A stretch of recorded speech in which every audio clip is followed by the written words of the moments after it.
Hey guys, it's Paul from Ashen Phoenix. It is New Comic Book Day for the week of September 26th, and we're going to get started right now. This episode brought to you by shirts. Buy a shirt. 50% of all profit will be sent to the Red Cross to help with Hurricane Florence recovery. You can do better than that. 51%. All right, fine. 51%. Yay! There you go. I created change. He did create change. Alright guys, Tim from Capes and Scowls and the comic book store, and I'm going to talk about the previews. We've got previews this week. We've got the DC previews, which talks about the Batman Who Laughs is getting a miniseries. That's big news. Also, we've got Martian Manhunter getting a limited series, kind of similar to what Mr. Miracle had. It's going to be by Steve Orlando, who I saw at Keystone, and he seems pretty pumped about it, so I'm pumped about it. In the Marvel previews, we've got The Thing getting married. I thought he was already married. I don't even know. I can't keep up anymore. Secret Wars. What's real and what's not. Nobody knows. And then the big previews here. You got Conan #1 by Jason Aaron on the cover. I like that a lot. Jason Aaron's so good. Let's pick something at random. Hot Lunch Special. That's that weird book. Remember that book? It had like a hand in the sandwich or something? Oh, yeah. I think I read it. Or you read it? No, you read it. I read it. I don't even know. But hey, you can get issue 5. Alright, so do your previews so you don't miss anything. Alright guys, trade time. We've got Will Eisner graphic storytelling and visual narrative. This is a classic Will Eisner book in a new printing. If you're not familiar with Will Eisner, for shame. Learn. We've got DC Superhero Girls, Search for Atlantis. So I assume Mara is a big part of the story, because I have deductive skills like you wouldn't believe. Iron Man, Armor Wars. This is a classic cover. This is him in his red and silver armor for a good portion of it. Good stuff. We've got You Are Deadpool. This is that one that was D&D-esque. We've got Port of Earth, Volume 2 by Zach Kaplan, who is the best person maybe ever? Maybe. We have Understanding Comics by Scott McCloud. This has been out of print, I think, for a minute. This is a new printing, clearly. If you have any interest in being in comics at all, read this. He has 2 other books, I believe. Read them, too. We have the new volume of Saga. Everybody's going to be so thrilled. Saga! Woo, Saga! Woo. And then they're going to remember it goes on a year-long hiatus. Sorry. Ben Reilly, Scarlet Spider. I never enjoy that book when I read it. I'm sorry, peoples. Flash. Not my Wally. We've got Silencer. I actually enjoyed this. I read a few issues of that. Pretty cool power set. We got Justice League of America. This is the one with Lobo and some other people. We've got Titans. Paul, you like Titans? That was good. He likes Titans.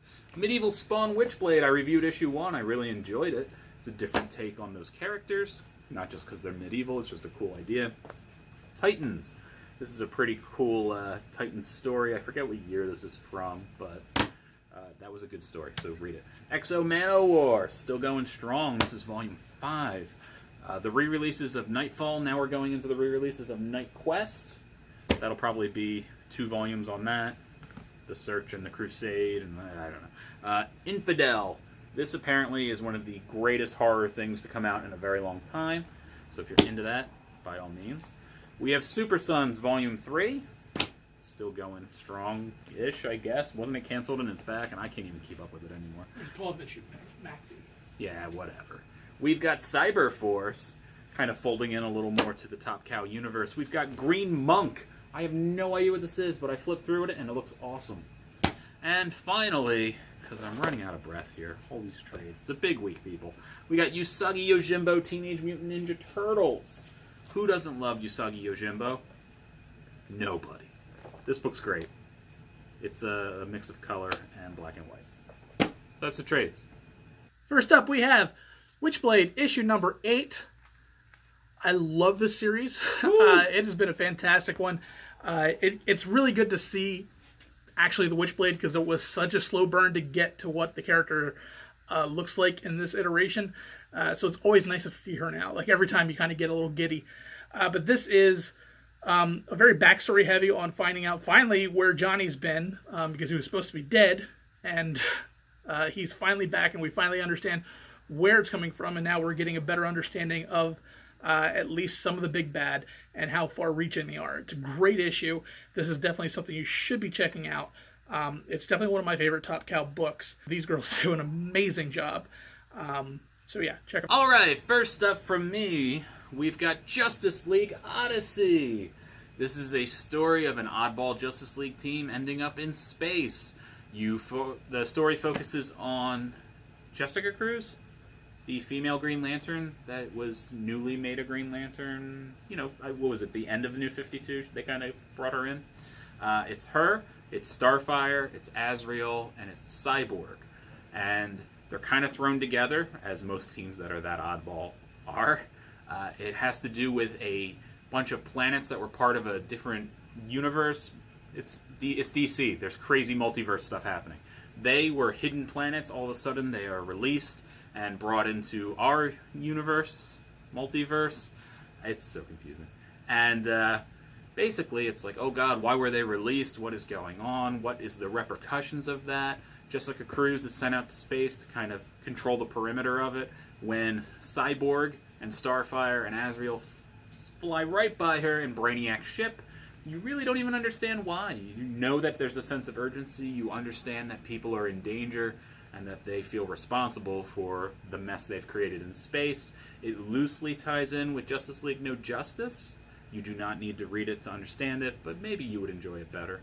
I didn't read No Justice, so I can't tell you, but I understood it fine. The book was fine. It's got Steven Sajak art, which I love. Steven Sajak is so good. But I don't know. It kind of left me wanting more. It's not bad. It's just so big. This cosmic DC stuff can be so big sometimes. It's not what I wanted, but the Sajak art was pretty. Next up, we have Spiderman issue number 6, and it's not my pick of the week. Whoa! Just because Marvel. I know you don't watch this video, Marvel, any of your Marvel executives, but you're burning out your artists. And that's going to pose a problem because as much as I do like Humberto Ramos, it takes a step back. This book really does take a step back without Ryan Ottley and Nick Spencer at the helm. And it really is that feel that you're going too fast and you're putting out too much. Stop burning out your artists. Give us what we want. And what we want is two great writers and artists taking a book for long periods of time. One of the things I loved about Ryan Ottley was getting to watch him progress for years with Invincible. And I'm worried that you're not going to give him enough time to really do what amazing things we expect him to do with this book. And yeah, so stop. Give us monthly. We're fine. Credit Lieber in the front. And Lieber's also in 2 issues, or two pages, which again, it's that whole concept of even Ramos may not be catching up. But as it shows here, this is a Boomerang heavy issue. We are seeing Pete and Boomerang hang out, and that odd couple. It is enjoyable. Nick Spencer still does a great job on this book. Boomerang takes him to the bar with no name. For those who don't know what that is this fabled bar where all the supervillains hang out and they don't fight each other and everything. And Boomerang brings him because it's Spider-Man trivia night. And Peter Parker, yeah. It's good. It's a fantastic issue. It's still very funny. It wasn't my pick of the week because, like I said, I prefer Ryan Ottley art, and the jostling between artists really does pull away from it, and it does show very evidently in this book. Nothing against Humberto Ramos; he does a fantastic job. It's just not Ryan Ottley.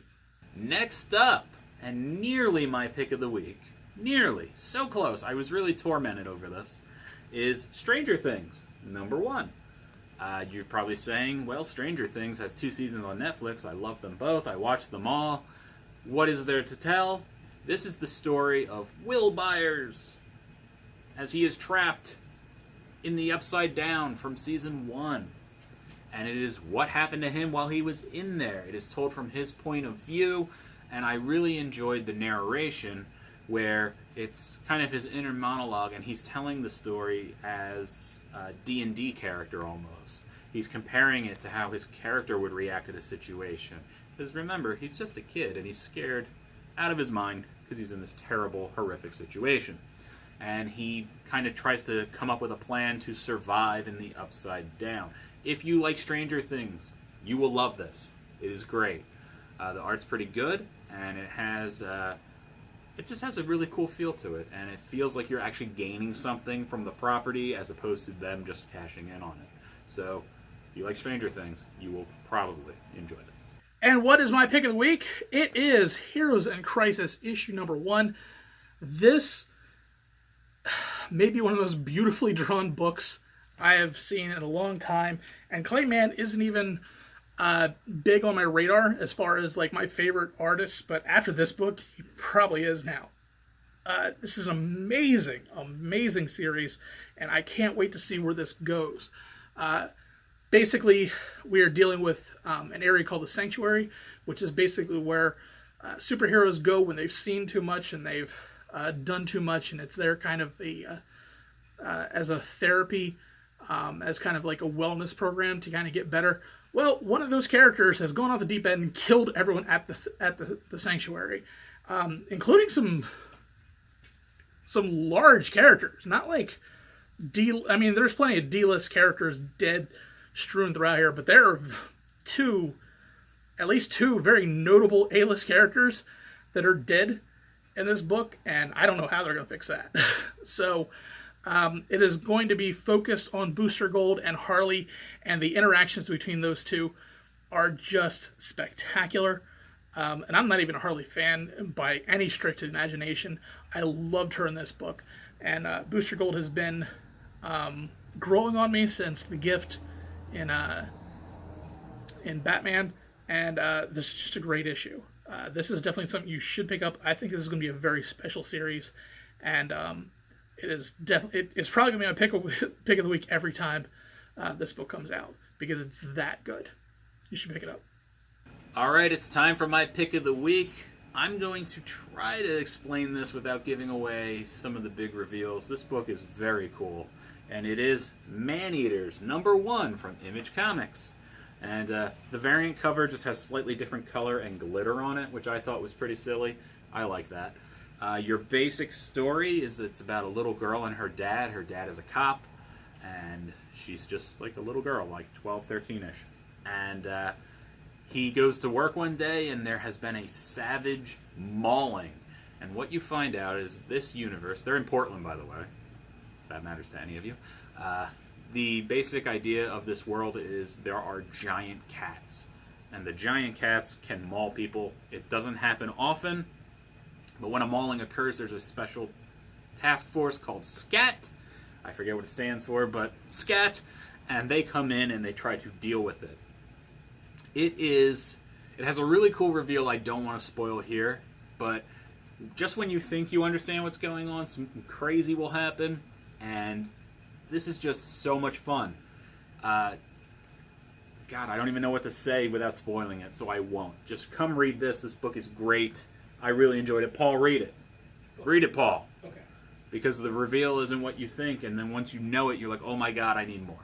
So, well done. The art's well done. The panel layout I really enjoyed. Maneaters, it's worth your time. Alright, and it's the end of the video. This is where the video ends, and I'm going to say thank you to everybody who showed up at our 12th anniversary sale here at the comic book store, 30 North Main Street, Glassboro, New Jersey. And if you don't live in the area, well, just thank you for supporting the videos. And that is it. That's all I got. I just wanted to say thank you. Thank you for supporting the channel. Supporting the channel supports the store. Right, Paul? It does. Yeah. That's it.